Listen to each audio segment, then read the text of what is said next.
Hello friends, तो एक बार फिर से स्वागत है हमारे इस मेगा माइंड आज क्लासेस में और एक बार फिर से स्वागत है हमारे इस डेली टेस्ट विद डिस्कशन में। तो बाबू ध्यान दीजिएगा, कल के हम वीडियो में आपसे बात किए थे हिस्ट्री का लगभग 20 क्वेश्चन और आज हम जिस क्वेश्चन की बात करेंगे बाबू, आज हम टोटल 25 क्वेश्चन की बात करेंगे और ये 25 क्वेश्चन आपका पॉलिटिकल साइंस से है।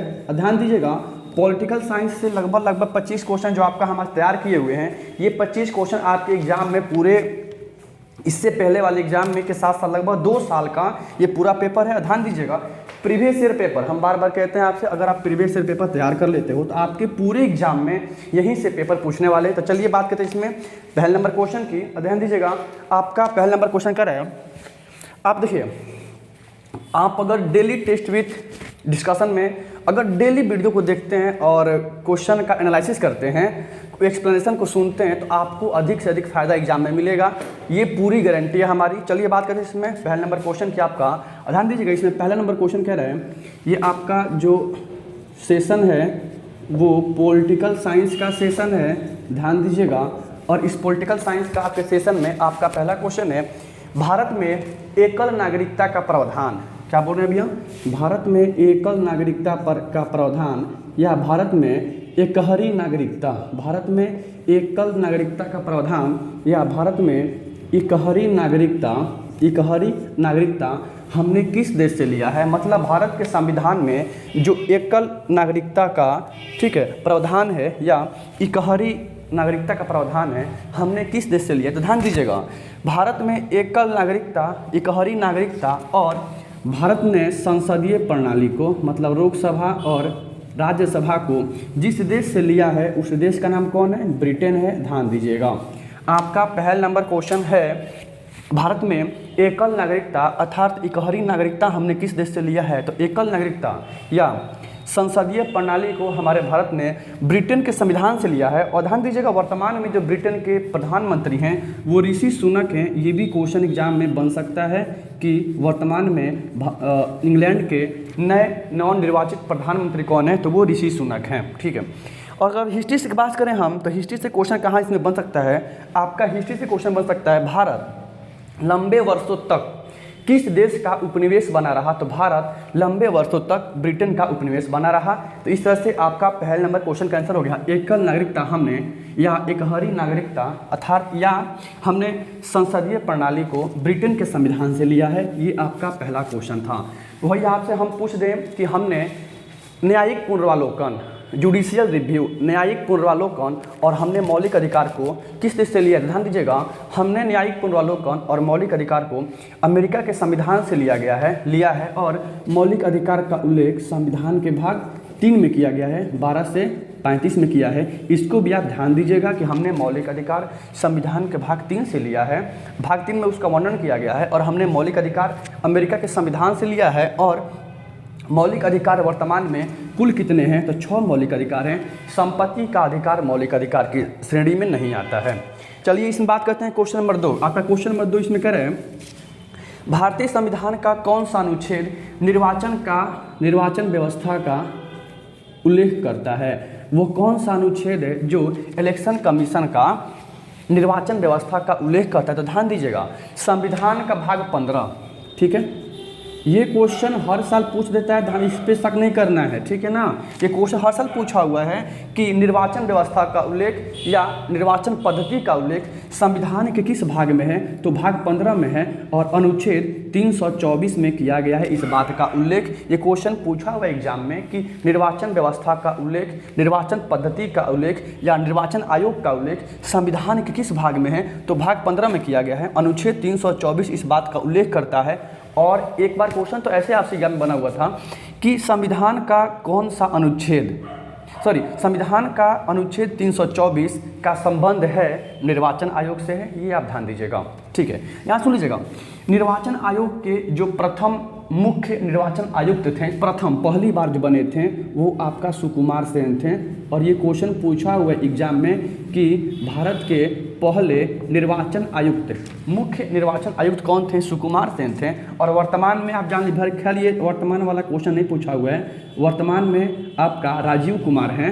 ये आपसे क्वेश्चन पूछ सकता है कि वर्तमान में मुख्य निर्वाचन आयोग के मुख्य निर्वाचन आयुक्त कौन है? तो राजीव कुमार हैं। और निर्वाचन आयोग का उल्लेख संविधान के अनुच्छेद आर्टिकल 325 में किया गया है और इस बात का उल्लेख सेक्शन 15 भाग 15 में किया गया है। और प्रथम निर्वाचन आयुक्त सुकुमार सेन थे। ये क्वेश्चन आपके एग्जाम में बना हुआ है। तो चलिए यहाँ से इस तरह का क्वेश्चन आपसे सॉल्व हो जाएगा एग्जाम में, हमें पूरा उम्मीद है। ठीक है, इससे क्वेश्चन बाकी और कुछ नहीं पूछता आपके एग्जाम में। ठीक है ना, मतलब निर्वाचन आयोग के बारे में हाँ एक क्वेश्चन पूछता है जिसका ऑप्शन डी देता है। उसमें पूछता है निर्वाचन आयोग का मुख्य कार्य क्या होता है? तो निष्पक्ष चुनाव कराना, स्वतंत्र चुनाव कराना। ऑप्शन सी नामांकन मतलब क्या बोलते हैं सूची तैयार करना, नामांकन सूचावली को तैयार करना। ऑप्शन डी इनमें से सभी।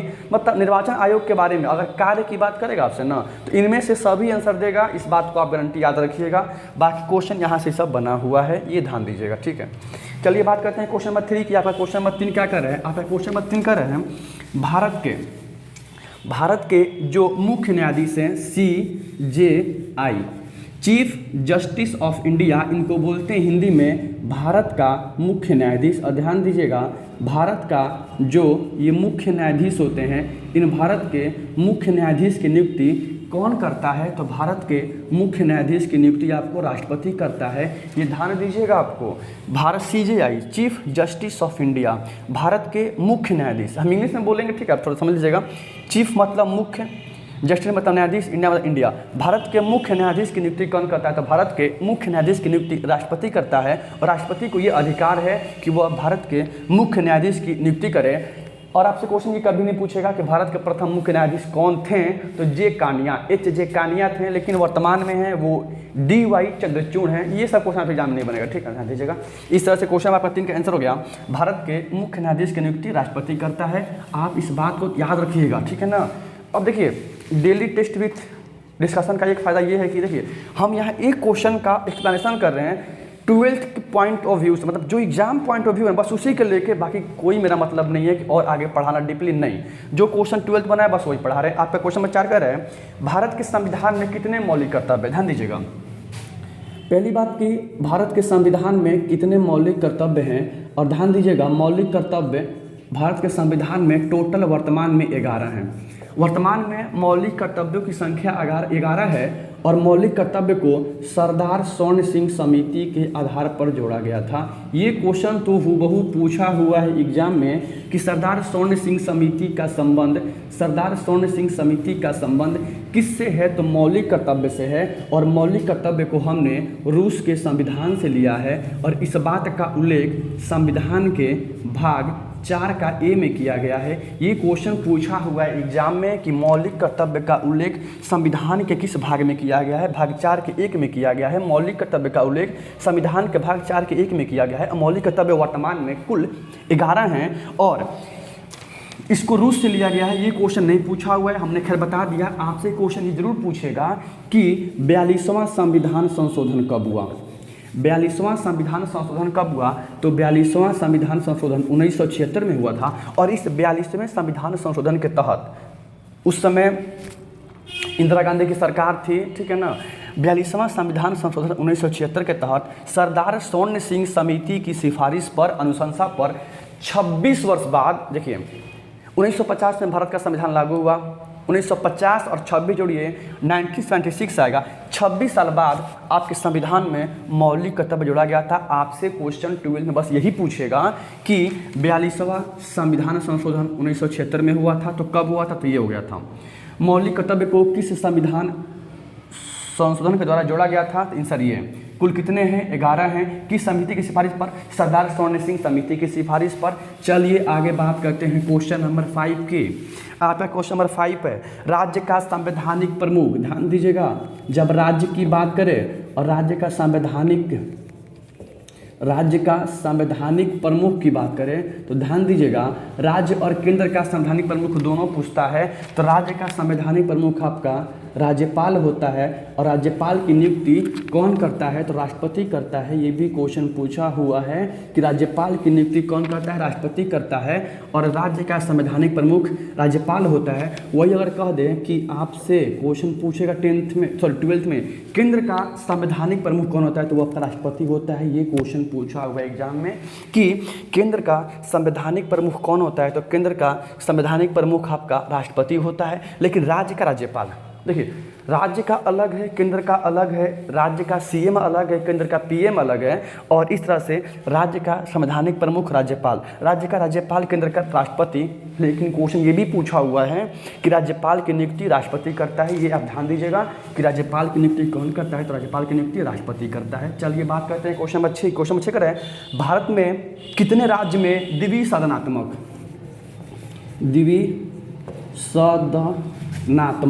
मतलब देख लीजिए, इस बात का मतलब ये हुआ, क्वेश्चन पूछ रहा है कि राज्य में कितने द्विसदनात्मक व्यवस्था है। भारत में आप बताइए कुल कितने राज्य हैं, 28 राज्य हैं। कितने केंद्र शासित प्रदेश हैं, तो 8 केंद्र शासित प्रदेश हैं। ये क्वेश्चन तो बनेगा एग्जाम में पॉलिटिकल साइंस में। इन 28 राज्यों में से ऐसे कितने राज्य हैं जहाँ पे राज्यसभा भी है, और 28 राज्य में ऐसे कितने राज्य हैं जहाँ पे विधानसभा भी है और विधान परिषद भी है। ये क्वेश्चन पूछेगा एग्जाम में, ध्यान दीजिएगा। केवल नंबरिंग पूछ रहा है कितने राज्य में, तो ध्यान दीजिएगा वर्तमान में 28 राज्य में से मात्र 6 ऐसे राज्य हैं जिस राज्य में विधानसभा और विधान परिषद है। वर्तमान में 6 राज्यों में द्विसदनात्मक व्यवस्था है। पहला कौन, यूपी, दूसरा आंध्र प्रदेश, तीसरा महाराष्ट्र, चौथा बिहार, पांचवा तेलंगाना। पांचवा कौन है, तेलंगाना। और क्वेश्चन कर राज्य के कितने, ठीक है, कर्नाटक नहीं ना लिखे हो, कर्नाटक दीजिएगा। 1 2 3 4 5 6 ये 6 ऐसे राज्य हैं जिस राज्य में द्विसदनात्मक व्यवस्था है। आपसे क्वेश्चन पूछा हुआ है कितने राज्य में द्विसदनात्मक व्यवस्था है, तो 6 राज्य में है। क्वेश्चन सॉल्व हो गया। आगे पढ़ते हैं क्वेश्चन नंबर 7 कर रहे हैं, कौन सा संविधान संशोधन नगरीय निकाय से संबंधित है। कौन सा संविधान संशोधन नगरीय निकाय से संबंधित है, नगर निगम से संबंधित है। ध्यान दीजिएगा संविधान में 74वां संविधान संशोधन होता है और 74वां संविधान संशोधन का संबंध नगरीय निकाय से है, नगर निगम से है। और सबसे पहले नगर निगम की स्थापना बाबू मद्रास में की गई थी। ये भी क्वेश्चन पूछा हुआ है एग्जाम में। वही आपसे क्वेश्चन पूछ दे अगर एग्जाम में कि 73वां संविधान संशोधन का संबंध किससे है, तो 73वां संविधान संशोधन का संबंध पंचायती राज व्यवस्था से है। ये क्वेश्चन एग्जाम में बना हुआ है, तो ध्यान दीजिएगा। आगे बढ़ते हैं क्वेश्चन नंबर 8 देखते हैं। क्वेश्चन 8 कर रहे हैं, प्रधानमंत्री की नियुक्ति कौन करता है। देख लीजिएगा आपका क्वेश्चन 8 हम ये पढ़ाए थे बहुत पहले भी, ठीक है, PDF के माध्यम से, कि प्रधानमंत्री की नियुक्ति राष्ट्रपति करता है और प्रधानमंत्री का कार्यकाल टोटल 5 सालों का होता है। और प्रधानमंत्री लोकसभा का मुखिया होता है। और केंद्र की वास्तविक शक्ति, रियल पावर, ठीक बोलते हैं, रियल पावर, केंद्र की वास्तविक शक्ति प्रधानमंत्री के हाथ में नहीं होती है और प्रधानमंत्री को राष्ट्रपति नियुक्त करता है। यही क्वेश्चन था। क्वेश्चन नंबर आपका 9 देख लेते हैं। करें, संयुक्त राष्ट्र संघ के चार्टर में कितने अनुच्छेद है, तो संयुक्त राष्ट्र संघ के चार्टर में 111 अनुच्छेद है। इसका कोई ट्रिक नहीं है, कोई एक्सप्लेनेशन नहीं है, बस ध्यान दीजिएगा। संयुक्त राष्ट्र संघ के चार्टर में कुल 111 अनुच्छेद हैं। क्वेश्चन नंबर आपका कह रहा है 10 नंबर, 103वां संविधान संशोधन प्रदान करता है, तो ध्यान दीजिएगा EBC मतलब आर्थिक रूप से कमजोर वर्गों को 10% आरक्षण की व्यवस्था करता है 103वां संविधान संशोधन। यही आपका आंसर हो जाएगा EBC। मतलब आर्थिक रूप से SC ST को छोड़ के, OBC को छोड़ के, SC ST को छोड़ के आर्थिक रूप से कमजोर जो वर्ग होता है समाज में, उसको 103वां संविधान संशोधन जो 2019 में लाया गया, इसका संबंध 10% आरक्षण देना है। इसका आंसर ये हो गया। आपका क्वेश्चन नंबर देखते हैं, क्वेश्चन नंबर 11 करे राज्यसभा का पदेन सभापति कौन होता है। ये तो क्वेश्चन थेथर क्वेश्चन है, हर साल आ जाता है कि राज्यसभा का पदेन सभापति कौन होता है। तो राज्यसभा का पदेन सभापति आपका उपराष्ट्रपति होता है, और उपराष्ट्रपति होता है वर्तमान में उपराष्ट्रपति जगदीश धनखड़ हैं, जगदीप धनखड़ हैं। ध्यान दीजिएगा, राज्यसभा का पदेन सभापति उपराष्ट्रपति होता है, ये ध्यान दीजिएगा। आपका क्वेश्चन नंबर 12 राज्य का नीति निर्देशक सिद्धांत हमने किस देश से लिया गया, जिसको बोलते हैं direct principle of state policy DPSP। और राज्य का नीति निर्देशक सिद्धांत हमने आयरलैंड के संविधान से लिया है। ये क्वेश्चन आपसे एग्जाम में पूछा हुआ है। और राज्य का नीति निर्देशक सिद्धांत का उल्लेख संविधान के अनुच्छेद 36 से 51 में किया गया है और भाग 4 में किया गया है।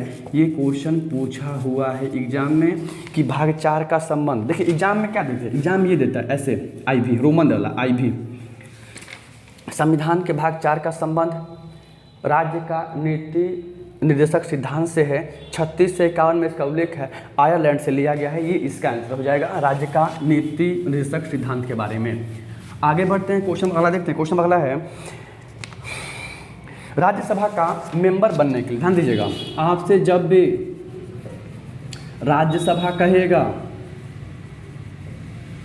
विधान परिषद कहेगा, तो इसका मेंबर बनने के लिए उम्र सीमा 30 वर्ष, वही कह देगा लोकसभा विधानसभा 25 वर्ष। ध्यान दीजिएगा, लोकसभा का मेंबर बनने के लिए उम्र सीमा 25 वर्ष, विधानसभा का 25 वर्ष, राज्यसभा 30 वर्ष, विधान परिषद 30 वर्ष, प्रधानमंत्री 25 वर्ष और उपराष्ट्रपति बनने के लिए 35 वर्ष। ठीक है, चलिए अगला क्वेश्चन नंबर आपका 14 है मंत्री परिषद और प्रधानमंत्री। ध्यान दीजिएगा, मंत्री परिषद और प्लस में प्रधानमंत्री सामूहिक रूप से किसके प्रति उत्तरदायी होते हैं। जब भी आपको उत्तरदायी की बात करेगा तो ध्यान दीजिएगा, मंत्री परिषद और प्रधानमंत्री सामूहिक रूप से लोकसभा के प्रति उत्तरदायी होते हैं। ये क्वेश्चन पूछा हुआ है एग्जाम में कि मंत्री परिषद और प्रधानमंत्री किसके प्रति उत्तरदायी होते हैं, तो लोकसभा के प्रति उत्तरदायी होते हैं। क्वेश्चन पूछा हुआ है एग्जाम में, ध्यान दीजिएगा।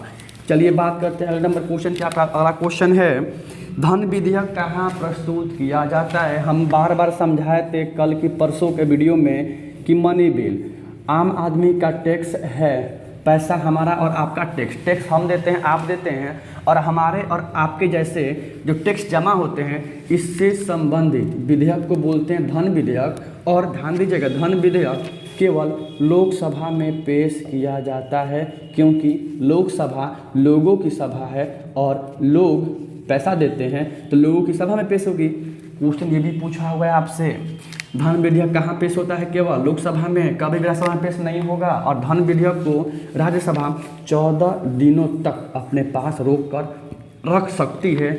ये क्वेश्चन दोनों एग्जाम में बना हुआ है। धन विधेयक कहाँ पेश होता है, केवल लोकसभा में। राज्यसभा कितने दिनों तक रोक कर रख सकती है, 14 दिनों तक रोक कर रख सकती है। चलिए आगे बात करते हैं अगला क्वेश्चन की। क्वेश्चन नंबर आपका अगला है बलवंत राय मेहता समिति का संबंध किससे है। तो हम इससे पहले अभी थोड़ी देर पहले बताए हैं कि 73वां संविधान संशोधन, ध्यान दीजिएगा, बलवंत राय मेहता समिति, ध्यान दीजिएगा, बलवंत राय मेहता समिति के द्वारा ही पंचायती राज व्यवस्था को संविधान में जोड़ा गया। इस तरह से पंचायती राज व्यवस्था का संबंध बलवंत राय मेहता समिति से है। इन्होंने पंचायती राज व्यवस्था को त्रिस्तरीय करने का प्रयास किया, प्रावधान दिया। इन्होंने कहा था गांव में ग्राम पंचायत होगा, जिला में जिला परिषद होगा, ब्लॉक में प्रखंड होगा, त्रिस्तरीय। क्वेश्चन पूछा हुआ है, बलवंत राय मेहता समिति ने पंचायत को कितने स्तरीय करने का सुझाव दिया। तो बलवंत राय मेहता समिति ने पंचायत को त्रिस्तरीय करने का सुझाव दिया। सबसे ऊपर बीच में इधर ग्राम पंचायत, ब्लॉक, जिला परिषद, ये 3 का प्रावधान दिया त्रिस्तरीय। और ध्यान दीजिएगा, एक पंचायत को कुल 29 कार्य प्रदान किए गए हैं, ये भी ध्यान दीजिएगा। चलिए आगे बात करते हैं अगला क्वेश्चन की। क्वेश्चन अगला आपका है कि चुनाव के लिए आदर्श आचार संहिता, ये इसका लॉजिक कुछ नहीं है। सबको पता है कि जब चुनाव आता है और चुनाव आयोग निर्वाचन आयोग कराता है और निर्वाचन आयोग ही आचार संहिता लागू करता है, इसका कोई मतलब नहीं है, ठीक है ना। इसको तो बच्चा भी सॉल्व कर सकता है कि चुनाव आयोग निर्वाचन आयोग ही आचार संहिता लागू करता है। अगर क्वेश्चन नंबर 20 है, सॉरी क्वेश्चन नंबर आपका 19 है, भारत के संसद में कौन कौन शामिल, देखिएगा क्वेश्चन पूछ रहा है भारत के संसद में कौन कौन शामिल होता है। ध्यान दीजिए, भारत के संसद, भारत का संसद आपका लोकसभा, राज्यसभा और राष्ट्रपति, इन तीनों से मिलकर बना होता है। लेकिन जानकर आपको ताज्जुब होना चाहिए, राष्ट्रपति संसद का परमानेंट अंग नहीं है, राष्ट्रपति संसद का एक अभिन्न अंग है। कौन है? अभिन्न अंग है। ये क्वेश्चन नहीं पूछा हुआ है, बस ये पूछा तो एग्जाम में संसद में कौन कौन शामिल होते हैं, तो लोकसभा, राज्यसभा, राष्ट्रपति। आपको क्वेश्चन बताना है हमको राज्यसभा के मेंबर, राज्यसभा के सदस्यों का कार्यकाल कितने सालों का होता है। अगर आप देखते हैं कौन कौन, कमेंट बॉक्स में आंसर देता है राज्यसभा के मेंबर का कार्यकाल कितने वर्षों का होता है। चलिए आगे बात करते हैं, इसका आंसर आपको देना है कमेंट बॉक्स में कि राज्यसभा के मेंबर का कार्यकाल कितने वर्षों का होता है। आप इसका कमेंट बॉक्स में आंसर दीजिए। अगला क्वेश्चन है संयुक्त राष्ट्र संघ की स्थापना कब हुई थी, तो ध्यान दीजिएगा, आपसे ये तो क्वेश्चन आएगा एग्जाम में। संयुक्त राष्ट्र संघ के बारे में तो क्वेश्चन आना ही आना है, ठीक है। ध्यान दीजिएगा, संयुक्त राष्ट्र संघ की स्थापना पहली बार 24 अक्टूबर 1945 को हुई थी, ठीक है। यहीं पर वीडियो को हम खत्म करेंगे, ठीक है, ज़्यादा लेट हो गया है। देखिए, संयुक्त राष्ट्र संघ की स्थापना 24 अक्टूबर 1945 को हुई थी और संयुक्त राष्ट्र संघ के प्रमुख तौर पे 6 कार्यकारी अंग हैं और इनका सबसे बड़ा जो अंग है वो महासभा है। ध्यान दीजिएगा, संयुक्त राष्ट्र संघ का सबसे बड़ा अंग महासभा है। लेकिन क्वेश्चन ये पूछा हुआ है कि संयुक्त राष्ट्र संघ का प्रमुख कार्यकारी अंग कौन है। संयुक्त राष्ट्र संघ का प्रमुख कार्यकारी अंग कौन है, तो वो है आपका सुरक्षा परिषद। सुरक्षा परिषद संयुक्त राष्ट्र संघ का प्रमुख कार्यकारी अंग है और इस सुरक्षा परिषद में कुल 15 मेंबर हैं। 10 आपका टेम्पोररी हैं, 5 परमानेंट हैं। टी से टेम्पोररी, अस्थाई, 10 अस्थाई है, 5 अस्थाई है। और ध्यान दीजिएगा, भारत 5 में शामिल नहीं है, 10 में शामिल है। और वर्तमान में ध्यान दीजिएगा, वर्तमान में संयुक्त राष्ट्र संघ के जो अध्यक्ष हैं वो एंटोनियो गुटेरेस हैं, एंटोनियो गुटेरेस हैं। ये क्वेश्चन पूछा हुआ है, एग्जाम में पूछेगा।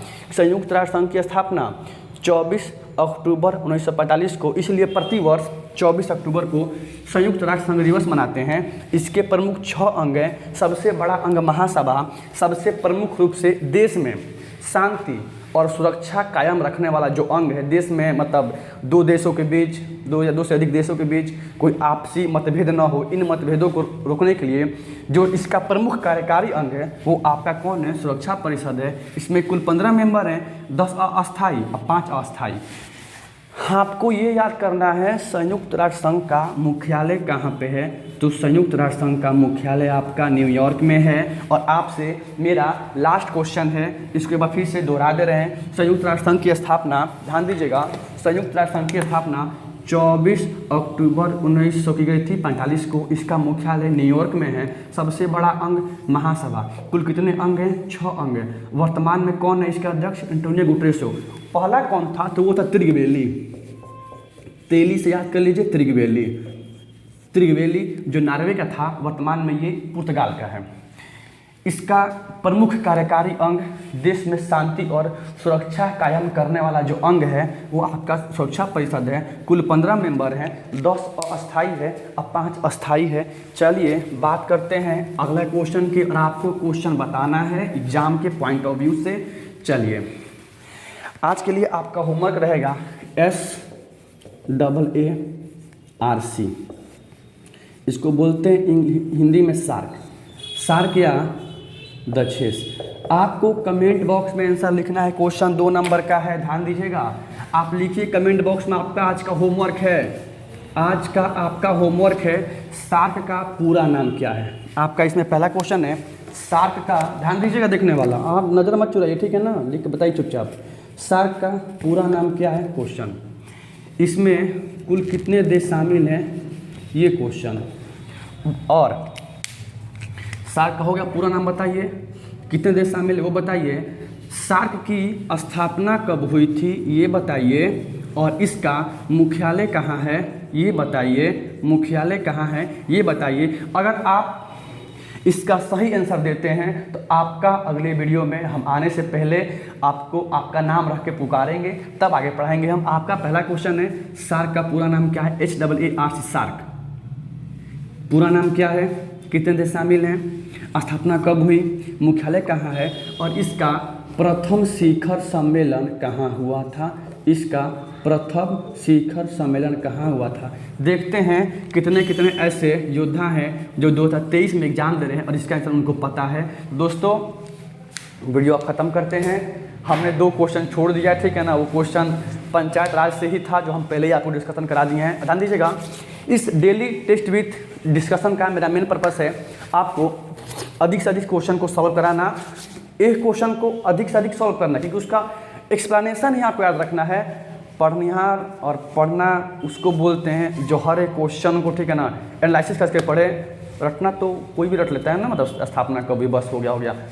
पढ़िए रीजन क्या होता है। तो दोस्तों जाने से पहले आपसे यही कहेंगे, अगर आपको वीडियो अच्छा लगा हो तो वीडियो को, ठीक है, लाइक कीजिएगा, चैनल को सब्सक्राइब कीजिएगा और वीडियो को अपने दोस्तों में शेयर कीजिएगा। जय हिंद, जय भारत।